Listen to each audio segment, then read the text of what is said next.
pushed the glass door open, greeted by the faint smell of acetone and cheap air freshener. The nail salon was cramped, with walls adorned by faded posters of hands flaunting impeccable nails. The flickering fluorescent light above made the already dim space feel even more unsettling. But I didn't care about ambience. I just needed to distract myself, to feel like I was taking care of myself for once after weeks of spiraling since losing my job. The woman who greeted me had a weary smile. Her hands, however, stole my attention. Covered in warts and blemishes, they were grotesque. My stomach turned, but I told myself to stay calm. "Don't judge her," I muttered under my breath. "She's probably had a tough life, just like you."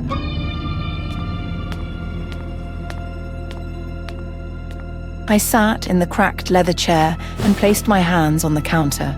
She began filing my nails with clinical precision, her touch robotic. I avoided staring at her hands too long, keeping my gaze fixed on the grimy counter instead. After finishing my nails, she looked at my feet. "Your toenails are too long," she said, her voice monotone but firm. "We need to trim them." I hesitated. My hands were one thing, but my feet? I wasn't sure if I trusted her enough for that. But before I could say no, she was already adjusting the chair and motioning for me to lift my leg. The first few trims were fine, but when she reached the corner of my big toe, pain shot through my foot like lightning. I yelped, jerking my leg back. She didn't flinch. "Hold still," she said, grabbing a small bottle of disinfectant. She dabbed it onto the wound, and I winced as it stung. "It's just a small cut, nothing serious," she reassured me, though her face betrayed no real concern. I glanced down at my toe. There was a tiny hollow at the edge of my nail, as if the clipper had gouged too deep. "Are you sure this is okay?" I asked nervously. Without answering, she reached into her drawer and pulled out a syringe. "This will help with the pain," she said. I froze. "A shot? Is that really necessary?" She nodded curtly. "Only a local anesthetic. You won't feel anything after this." Before I could argue, the needle was in. The relief was immediate, the sharp throbbing in my toe dulled to nothingness, and for a moment, I relaxed. That night, the itch began. It was subtle at first, just a faint tickle at the edge of my big toe. I dismissed it as part of the healing process. But as the hours dragged on, the itch deepened. I scratched absent-mindedly until my skin felt raw, but the itch wouldn't stop. The next morning, I woke to find my foot swollen, the skin around the cut reddish and tight. The itching had spread, crawling up my foot like an invisible infestation. Panicking, I returned to the salon. The woman wasn't there. "She's sick," another worker explained. "She won't be back for a while." I felt a pang of unease but said nothing. That night, the itch turned into something worse. My foot began to ache, the skin growing hot and lumpy. Small, pale patches appeared around the wound, like moss clinging to a tree. I couldn't take it anymore. My foot was unrecognizable, bloated, discolored, and covered in strange fungal growths. Desperation drove me back to the salon. This time, another nail technician attended to me, her face a mask of indifference. She examined my foot and immediately retrieved a needle. "This will drain it," she said flatly. I watched in horror as she pierced the swollen patches. Thick, yellowish fluid oozed out, carrying with it fragments of the fungal growth. But instead of relief, the fungus seemed to react violently. It spread faster, the pale patches climbing up my leg, merging into grotesque clusters. The sensation was unbearable. My skin burned and tightened as if something alive was writhing beneath it. I clutched the sides of the chair, tears streaming down my face. "What's happening to me?" I screamed. She didn't answer. Her expression remained blank as she worked, stabbing at the growths with mechanical precision. I didn't know if she noticed, but the infection had reached my hands. The skin on my arms bubbled and cracked, the fungus spreading in relentless waves. My vision blurred, my head spinning from the pain. The last thing I heard was a voice, not from inside my head, but distant and cold. "Don't let this get out, or we won't be able to do business anymore."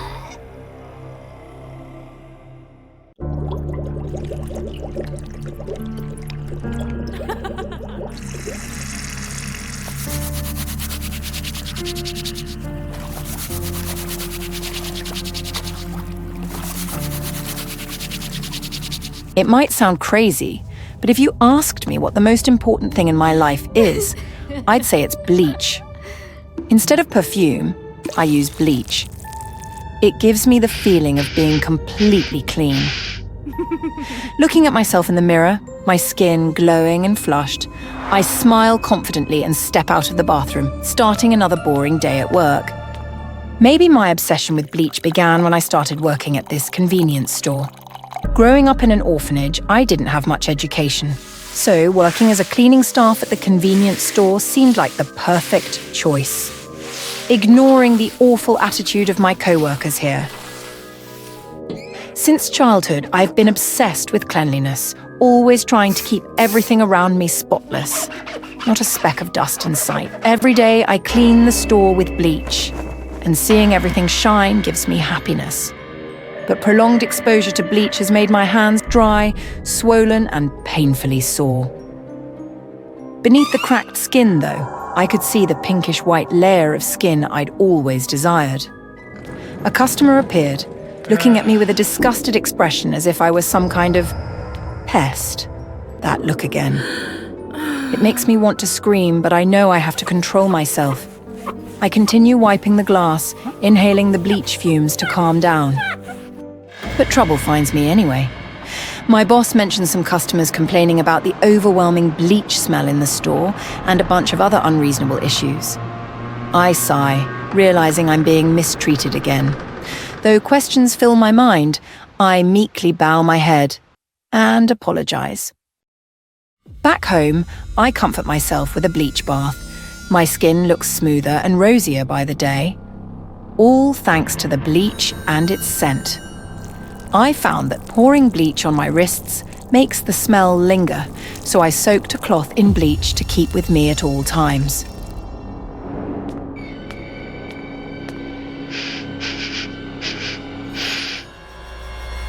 Now they've demoted me to cleaning the restrooms. Fine, at least I won't have to deal with people. But why is there no bleach in the restroom? Then, Amy's annoying voice rings out. Looking for this?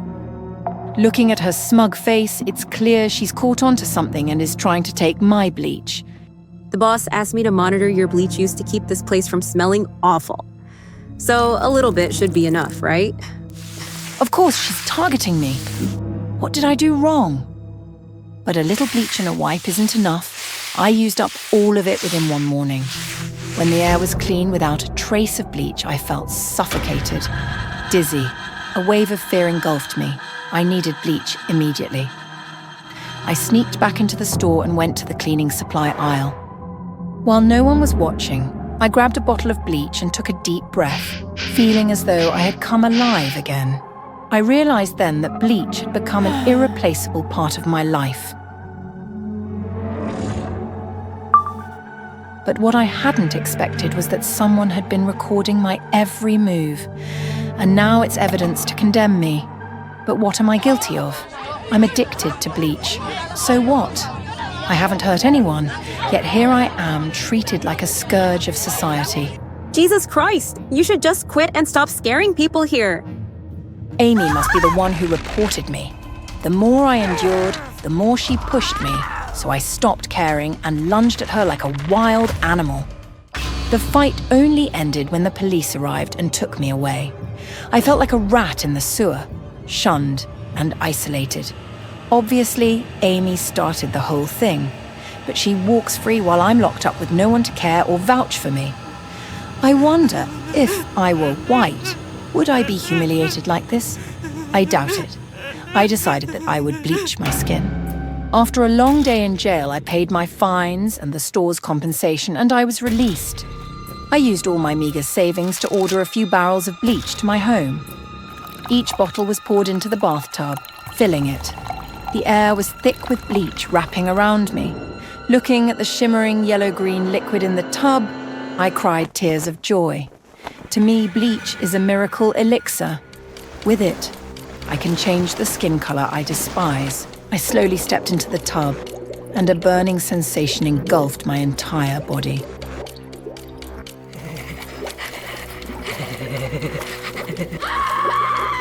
I told myself that if I endured just a bit of pain, I could have a new life. But the pain grew unbearable.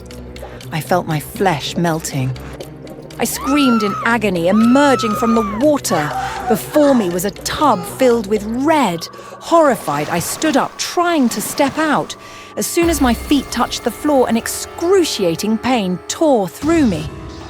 Looking in the mirror, I saw my body dripping with blood and fluid, skin melting away. Tears streamed down as I reached for my phone to call for help. But before the ambulance arrived, I blacked out in pain, swallowed by endless darkness. 911. What's your emergency?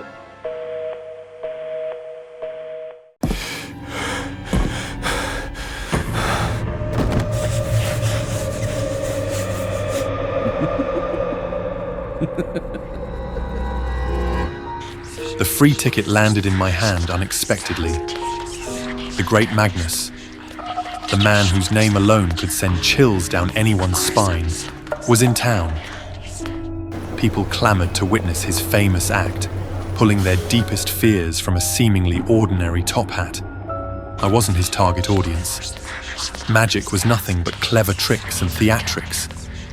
Still, the thought of seeing people squirm at their fears being exposed had a peculiar allure. The curiosity got the better of me. I went. The theatre was packed. The air buzzed with nervous excitement as Magnus took the stage. Dressed in a sharp black suit with a red-lined cape, he exuded charisma and menace in equal parts. His cold red eyes swept the crowd, making everyone shift uneasily in their seats. Tonight we dive into the depths of fear. But fear not, for it's all in good fun. The audience chuckled nervously. Then his eyes locked onto mine. You, sir, Magnus said, pointing at me. The spotlight followed. I froze. You've been chosen. He announced. Come, join me on stage. The audience erupted in applause. I hesitated, but eventually made my way up, heart pounding. Magnus extended a hand. Your name? Harry, I mumbled, shaking his hand. Let's uncover what lurks in the shadows of Harry's mind.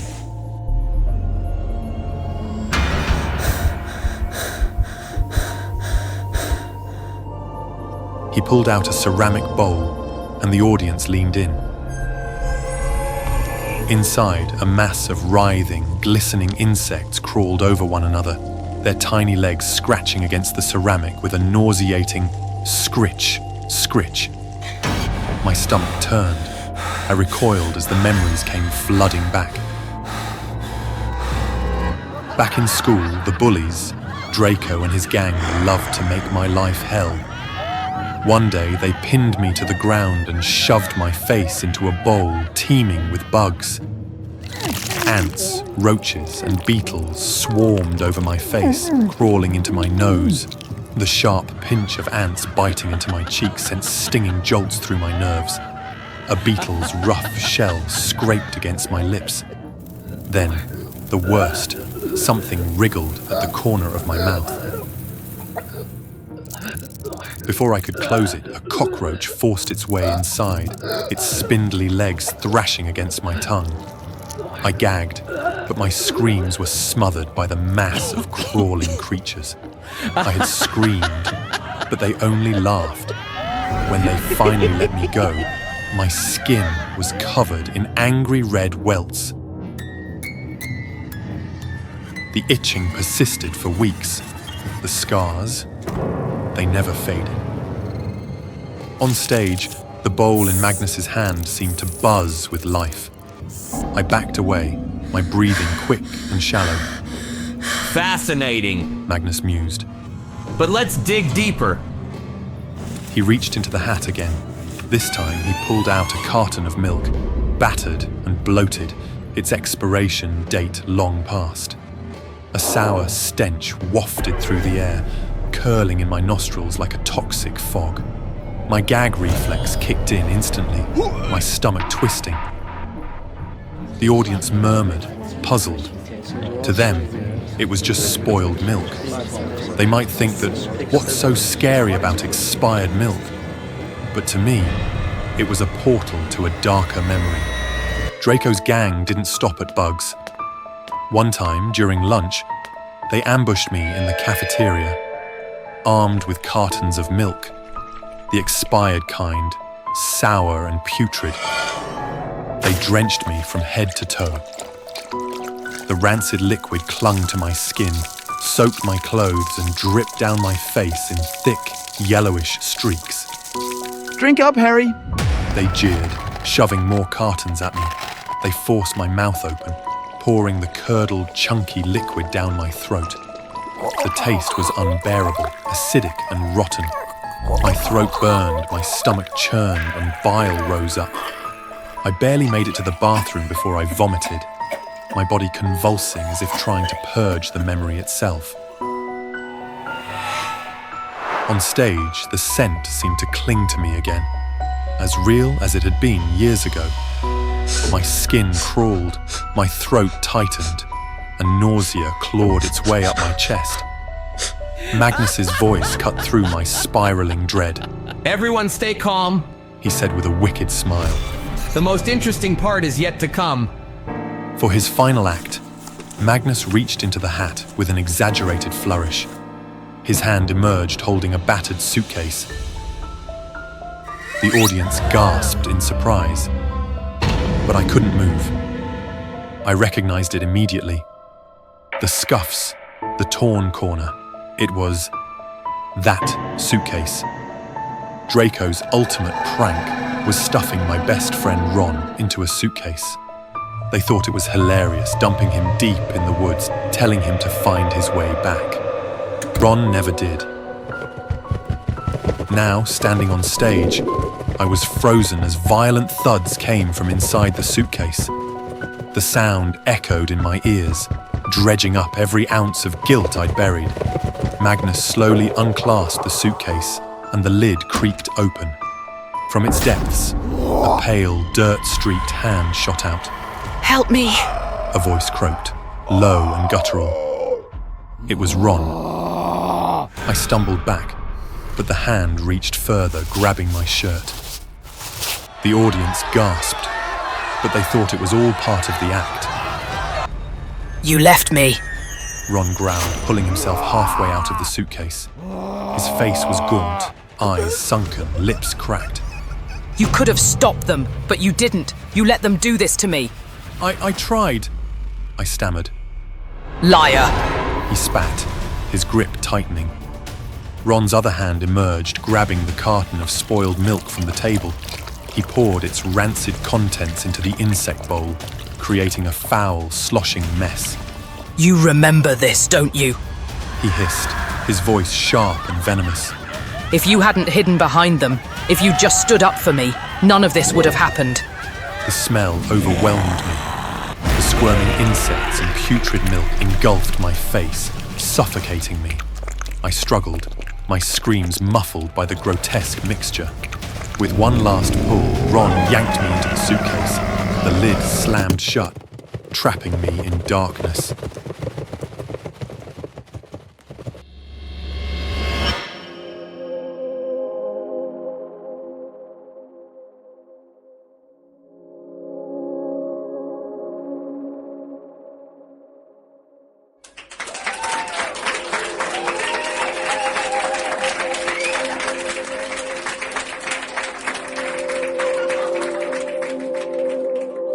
And now, who's next?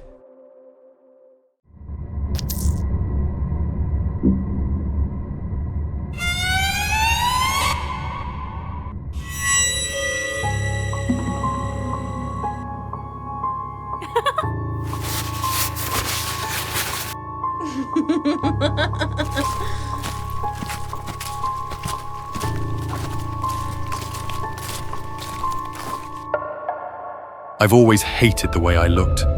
My crooked nose, uneven skin, weak jawline. Nothing ever seemed right. No amount of working out or dieting could fix my flaws. It wasn't just me either, the world agreed. Beauty is born, not made, they said, and I began to believe it. I started to resent my body, my face, everything about me that didn't match what was perfect. Then came Biba, the doll. It was everywhere, plastered on billboards, filling up social media feeds. The perfect figure, smooth skin, the proportions of a goddess. People didn't just admire Biba, they worshipped it. Even celebrities, already attractive, began going under the knife to look more like it. It became the beauty standard. And me? I wanted it too. I wanted to be admired, desired, perfect. That night, I was just a volunteer at one of those exclusive, high society parties, serving drinks to the rich and beautiful, the people who were already living the perfect life I longed for. Dr. Valois was the guest of honor. Everyone knew who he was, the man behind the Biba doll and the revolutionary surgeries that promised no pain, only perfection. His speech that evening was mesmerizing. He talked about creating a flawless world, a world where beauty reigned, where everyone could look as perfect as Biba. Beauty is made, not born. His words sank deep into my bones. I could be perfect too. I could be a part of that world. Then came the raffle. I never gamble. Luck had never been kind to me. But something pushed me to join this time. My heart raced as I dropped my number into the box. I wasn't expecting to win. It was just a small, desperate hope, a dream. And then against all odds, my number was called. I didn't win the grand prize, but third prize was more than enough. I could choose one feature to fix, one part of me to be perfected. Dr. Valois smiled at me. So tell me, what do you want to change?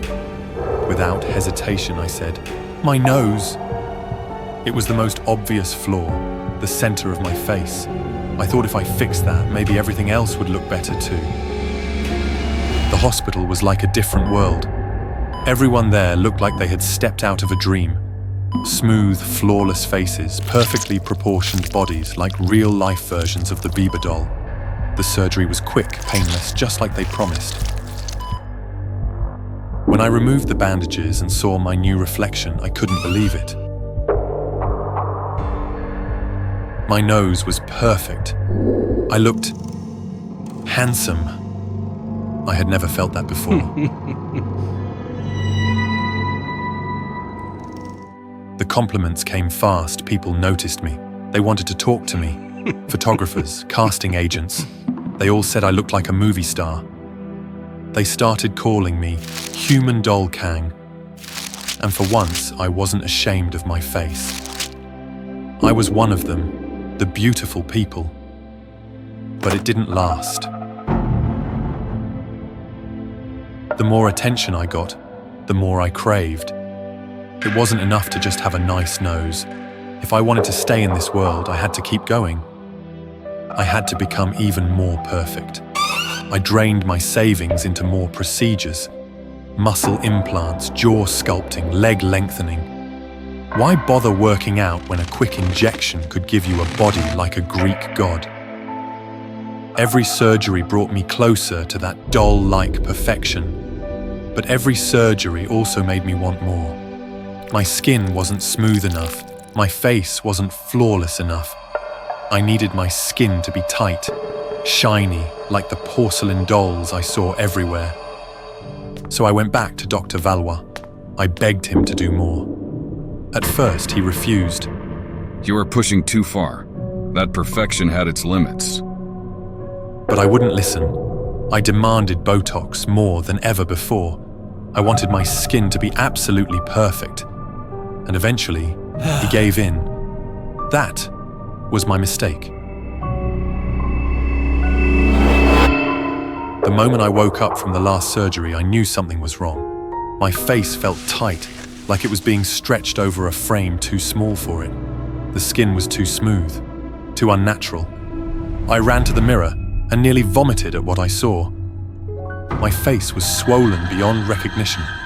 The symmetry that once made me handsome had turned monstrous. My features were bloated, distorted. The skin around my eyes was so tight. I could barely blink. My cheeks were lumpy, my lips grotesquely swollen. I wasn't a doll. I was a freak. I panicked. I begged Dr. Valois to fix it, but he refused. He said there was nothing more he could do, that my body had reached its limit. But I didn't care. I snuck into the clinic one night, stole syringes, Botox, anything I could get my hands on. I injected my face over and over, desperate to smooth out the bumps, to stretch my skin into something beautiful again. And then, it ripped. I kept injecting, kept trying to force my face into something it could never be. The skin on my cheeks split open, blood pouring down in thick streams. My lips burst, swollen flesh tearing apart like overfilled balloons. My eyes, God, my eyes. The pressure made them bulge so much I thought they'd pop out of my skull. I collapsed on the floor, blinded by blood and pain, gasping for breath. That's when I felt a hand on my shoulder. Dr. Valois. You've ruined it! He whispered, his voice cold, detached. You were so close, but now look at you. I tried to speak, but my lips wouldn't move. Blood filled my mouth, choking me. The world I'm creating is for the perfect. There's no room for the ugly. And then, with one swift motion, he plunged the syringe into my neck, sending me collapsing to the floor. The last thing I saw before my vision faded was his smile. Perfect. Flawless. Inhuman. I had chased perfection. And in the end, it destroyed me.